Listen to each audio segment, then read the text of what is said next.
The Library by Francis Rosenfeld. Fourth story. Okay, class, remember what we talked about? Everybody must stay together now. We're going to visit the archaeological dig. You can take pictures for your scrapbook, but always stay on the path. Mr. Deerfield raised his voice above the unruly group who moved around him, agitated, like a tiny Lilliputian army.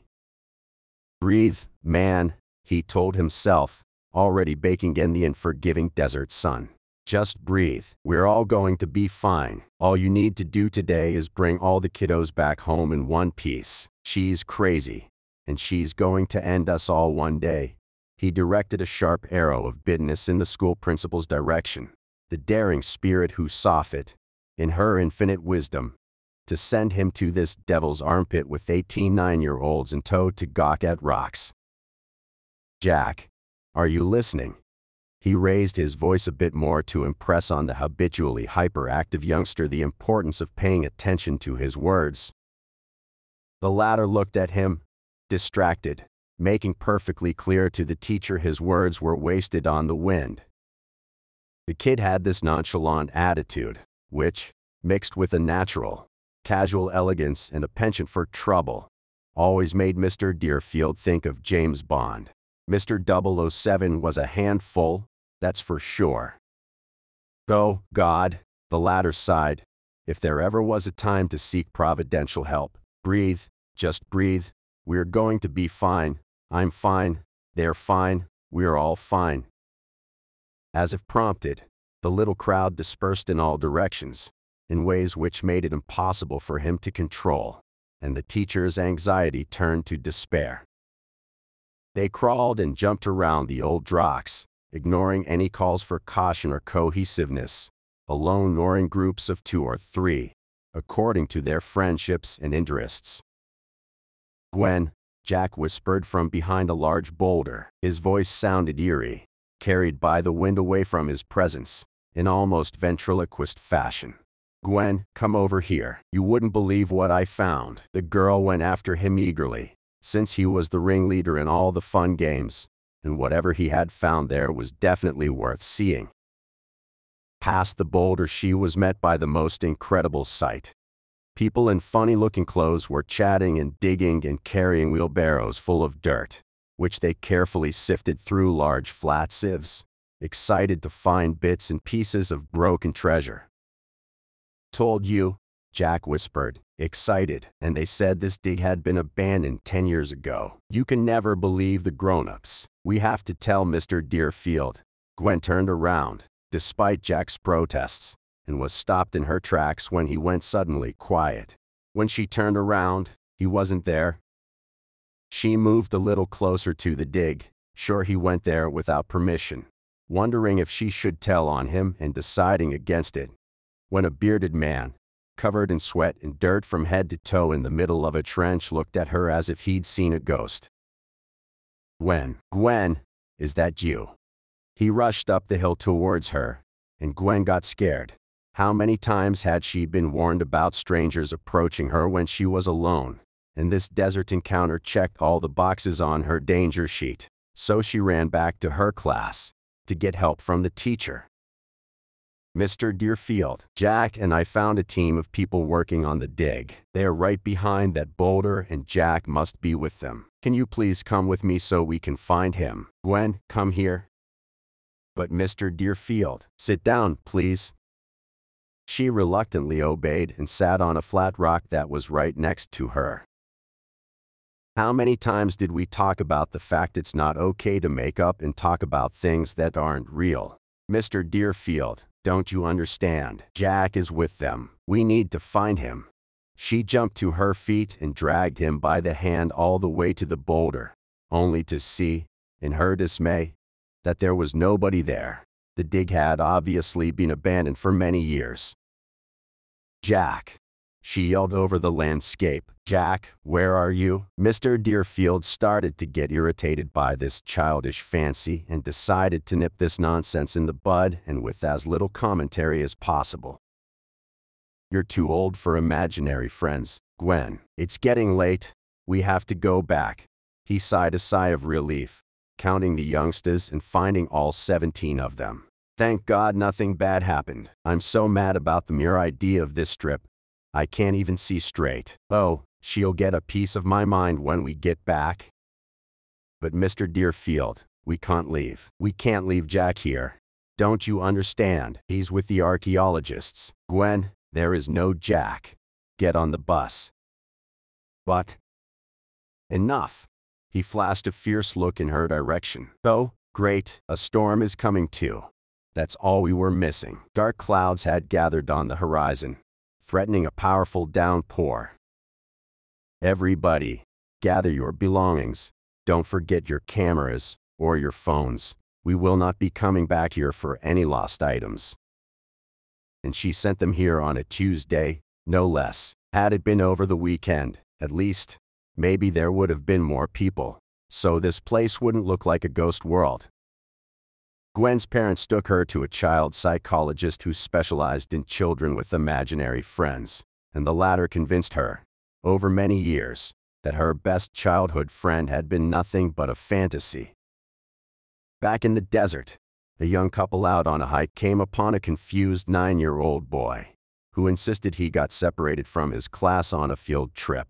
It was 1965 and the young people, who were very open-minded, entertained his story, delighted by its intricate details. After countless unsuccessful attempts to find any record of a Jack Mattingly anywhere in the vital statistics and a tolerant Tyrol at the boy's preposterous assertion he was coming from 2005, they filed a petition for adoption and raised him as their own.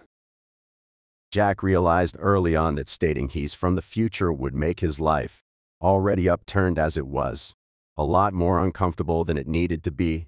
So he decided it would be more to his advantage to pretend he had a passion for archaeology, which would provide him with an opportunity to visit the dig again, and possibly go back to his life.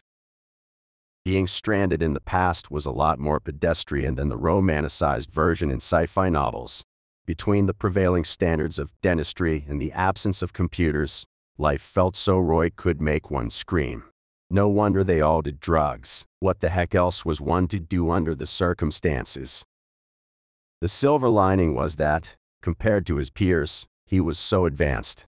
He got his pick of the most prestigious institutions of learning, all of whom treated him like a genius. He really didn't like archaeology, which meant nothing to him but dust and flint arrowheads, all the same, but he pursued it with extraordinary focus, all for a chance to one day find his way back home.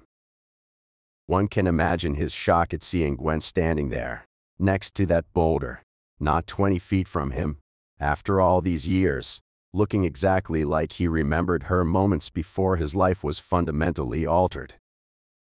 He'd thought about her this entire time and, despite his rational approach to this problem, emotionally he couldn't help blame her for his predicament, if only as a jinx, if nothing else.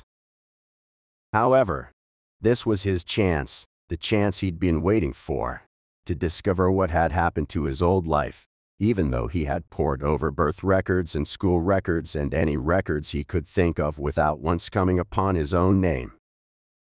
Emotion overcame all reason, and he ran all the way back to the boulder, chasing after his fateful ghost, only to find himself surrounded by a thick cloud of pot smoke. That brings back memories of my childhood. What kind of irresponsible idiot smokes pot on a children's school trip? Someone should know about this. He could see the contours of a rudimentary house through the clouds of smoke, and a shadowy figure which emerged from behind the beaded curtain in the doorway, a little wobbly but in a glorious mood. Who are you? The man's mood soured at the sight of a stranger. No, wait, don't tell me. We don't like to be defined by names. It's reductive. Lay off the weed, Jack thought, and then curiosity won. So, if I needed to draw your attention, how should I address you? You can call me number 7, the stranger indulged him. Well, then, you can call me number 5, if it's not taken, of course. Are you sure you don't want number 1? It's available. No, I'm good. So, listen, how do I get back to town? I need to check on something. If you figure it out, please let us know. Smoke? No, thank you. Just a phone, please. A Homeric bout of laughter emerged from the house in response to his request. Phone. He wants a phone. Exactly how high are these people? He didn't judge. He had been known to indulge a joint himself now and then, but he would have found them a lot more helpful sober right now. He could bet they weren't even aware of what year they were in. Funny you should pick that one. Another shadowy figure emerged from behind the curtain. Do you know what year you're in? 2005, he responded, unconvinced, instantly drenched in cold sweat. Another bout of laughter ensued. I hate to break it to you, friend, but I got stranded here in 2016. That was a while ago, and I lost track of time since. I really couldn't tell you what year we're in right now. I was the latest acquisition before you showed up. I really thought time was still linear, but you're a living proof I was wrong. How many of you are there? 5, including you. You can pick your spot on the floor. There isn't much in terms of creature comforts, but that's all we have. That was twice now.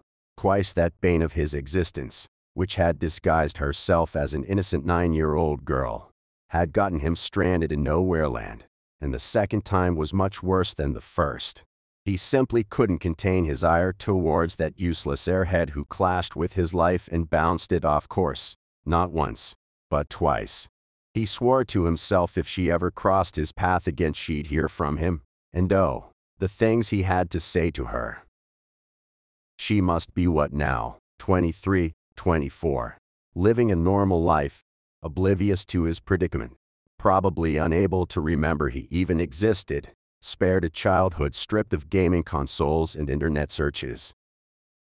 She probably chose something obvious for a career, he was sure of it, something nondescript like literature or astronomy, and she would live her entire boring life without having to give a single thought to the consequences of her actions.